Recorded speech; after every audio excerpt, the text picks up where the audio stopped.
గబ్బు తప్ప ఒక్కటంటే ఒక్క మంచి మాట రాదు. అట్లే నేను అడుగుతా ఉన్నా, ఈ జిల్లాలో ఏం చేశారు ఇప్పుడు రేవంత్ రెడ్డి గారు? ఈ 20 నెలల కాలంలో రాష్ట్రానికి ఏం చేసినావు, ఖమ్మం జిల్లాకి ఏం చేసినావు చెప్తావా? కేసీఆర్ గారు కట్టిన ప్రాజెక్టు సీతారామ, ఆ ప్రాజెక్టుకు వచ్చి రిబ్బన్ కట్ చేసి నెత్తిన నీళ్ళు చల్లుకోవడం తప్ప నువ్వు పీకింది ఏంది, నీ మంత్రులు పీకింది ఏంది అని అడుగుతా ఉన్నా.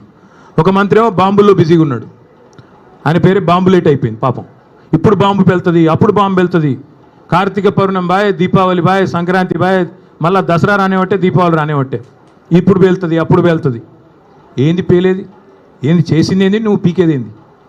అందుకే చెప్పాను నేను లాస్ట్లో కూడా, ఏదో ఉచ్చులో ఇరుక్కున్నాడు అంటే ఉత్సాన బొత్సా అని చెప్పాను.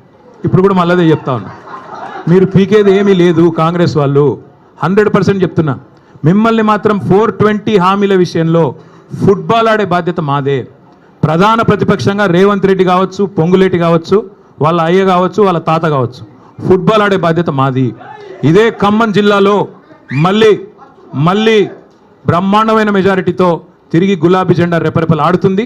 ఇప్పటికే ఖమ్మం జిల్లా ప్రజలకి మోసం కూడా అర్థమైంది. నేను ఎందుకు ఇలా బాధ అంతా ఏంటి, ఇలా ఆక్రోశం ఏంటి? పొంగులేటి శ్రీనివాసరెడ్డి గారికి బ్రహ్మాండంగా ఈ ప్రభుత్వం వచ్చిన తర్వాత కొడంగల్ లిఫ్ట్ ఇరిగేషన్లో 4,000 కోట్ల రూపాయల ప్రాజెక్టులు ఇచ్చారు.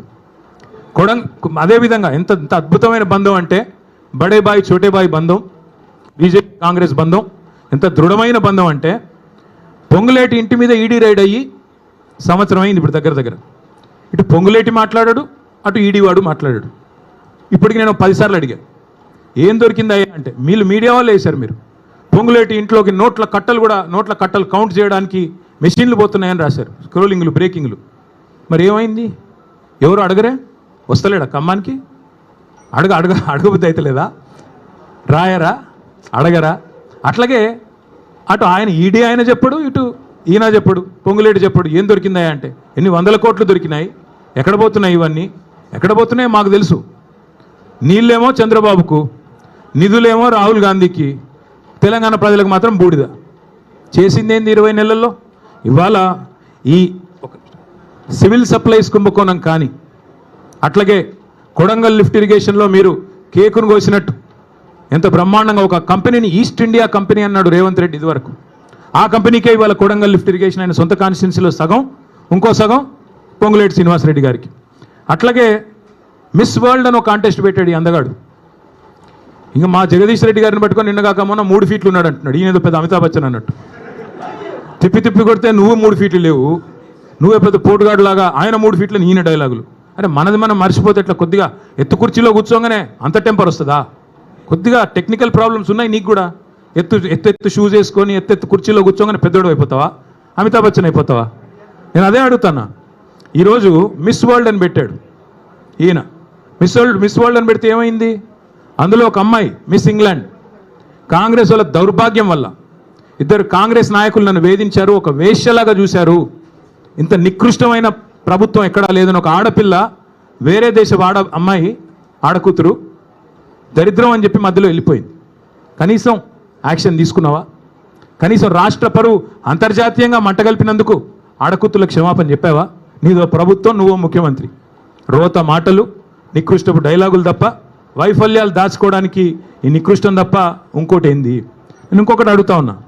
కొన్ని బాకా పత్రికలు, ఆయన ఊ అన్నా తుమ్మినా దగ్గినా ఓహో ఆహా అని రాసే బాకా పత్రికలు, ఎందుకంటే వాళ్ళు ఆడిచ్చినట్టు ఆడుతున్నాడు ఈయన.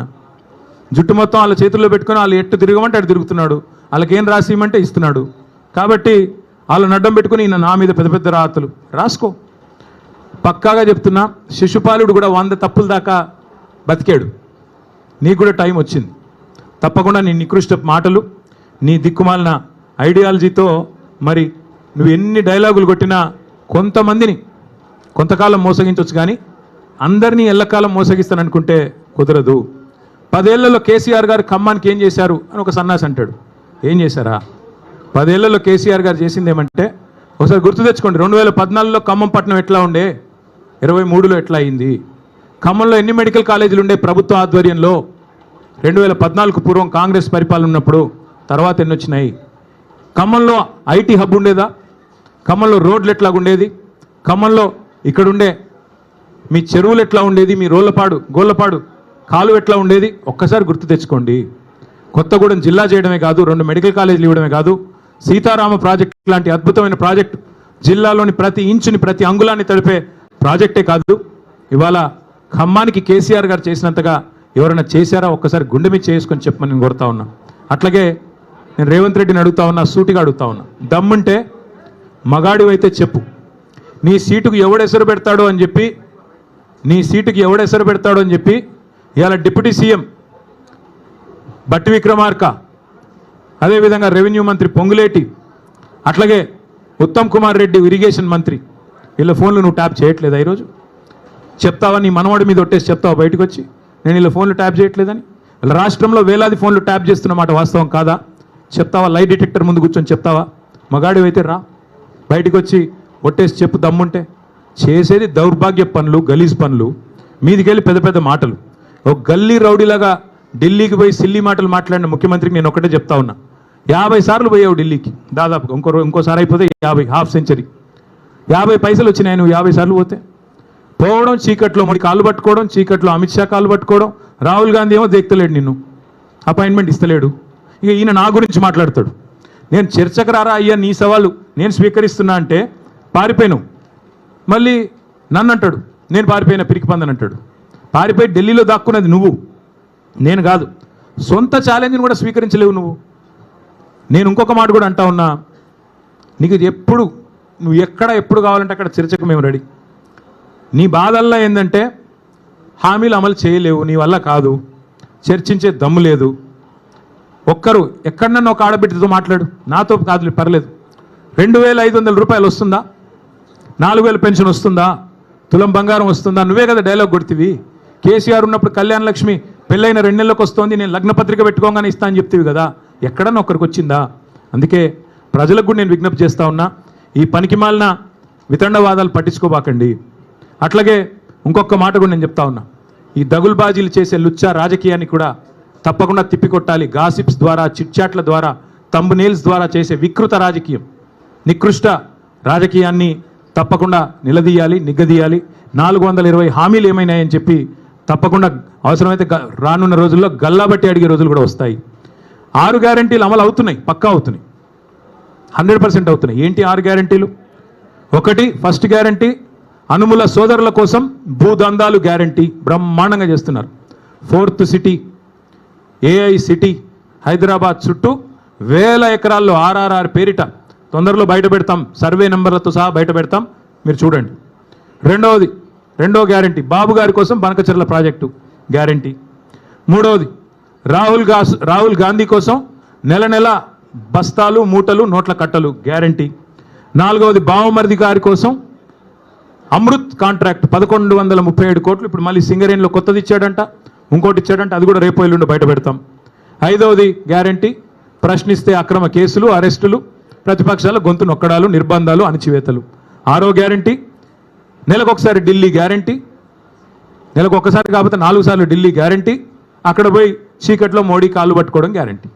ఇది తప్ప నువ్వు ఈ 6 గ్యారంటీలు తప్ప నువ్వు అసలు చెప్పిన 6 గ్యారంటీలు ఎక్కడ పోయినాయని నేను అడుగుతా ఉన్నా. ఇంకొక మాట కూడా నేను అడుగుతా ఉన్నా, నీవు ఫామ్ హౌస్ అంటాడు రేవంత్ రెడ్డి గారు. ఫామ్ హౌస్ కాదు, కేసీఆర్ కాదు, నువ్వు ఏ ఫార్మర్ హౌస్కి పోయినా నీ బతికేందో చెప్తారు. ఇవాళ రాష్ట్రంలో ఏ ఫార్మర్ హౌస్కి పోతావో పో, కొండారెడ్డిపల్లిలోనా, కొడంగల్లోనా, ఖమ్మంలోనా, యాడికి వస్తావో రా, ఫార్మర్సే చెప్తారు నీ బతికేందో, నీ లెక్కేందో. అట్లాగే ఇంకొక మాట కూడా నేను చెప్తా ఉన్నా, ఇవాళ 100% చెప్తా ఉన్నా నేను, నువ్వు ఏ సవాలు ఎప్పుడు ఎక్కడ వేసినా స్వీకరించేదానికి నేను సిద్ధంగా ఉన్నా. నేను రేవంత్ రెడ్డి గారికి ఒక్కటే అడుగుతా ఉన్నా, మీరు అసెంబ్లీలో మైకులు కట్ చేసి స్పీకర్ గారిని కనుసైగలతో నియంత్రించి బతికిపోతా అక్కడేదో 4 డైలాగులు కొట్టి, ఊకదంపుడు ఉపన్యాసాలు కొట్టి, మళ్ళీ ఇట్లే డ్రగ్స్, కాళేశ్వరం, ట్యాపింగు, టూపింగు అని చెప్పి తప్పించుకుంటా అంటే ఎక్కువ రోజులు తప్పించుకోలేవు. టైం గడుస్తూ ఉంది, 20 నెలలు అయిపోయింది. ప్రజలు చూస్తూ ఉన్నారు, అన్నీ చూస్తూ ఉన్నారు. తప్పకుండా అన్నిటికీ తిరుగులేని సమాధానం చెప్తారు. స్థానిక సంస్థల ఎన్నికల్లో బీసీలను ఎట్లా మోసం చేస్తున్నావో బీసీలు కూడా చూస్తూ ఉన్నారు. 42% రిజర్వేషన్ల పేరిట నీ ప్రభుత్వం ఆడుతున్న నాటకాన్ని కూడా బీసీలు అర్థం చేసుకున్నారు. బీసీ డిక్లరేషన్లో చాలా చెప్పావు, 20,000 కోట్ల బడ్జెట్ ఇస్తా అన్నావు, సంవత్సరానికి 5 ఏళ్లలో 1,00,000 కోట్ల బడ్జెట్ అన్నావు. మరి 2 బడ్జెట్లు పెట్టావు, 2 బడ్జెట్లు కలిపి కూడా ఇప్పటివరకు పెట్టింది 20,000 కాదు, ఖర్చు పెట్టింది 10,000 కూడా కాదు. ఎక్కడ పోయింది 1,00,000 కోట్ల బడ్జెట్? అట్లాగే నువ్వే కదా చెప్పింది బీసీ సబ్ ప్లాన్ తెస్తా అన్నావు. ఎక్కడ పోయింది బీసీ సబ్ ప్లాన్? 42% కేవలం రాజకీయ రిజర్వేషన్లే కాదు, ప్రభుత్వ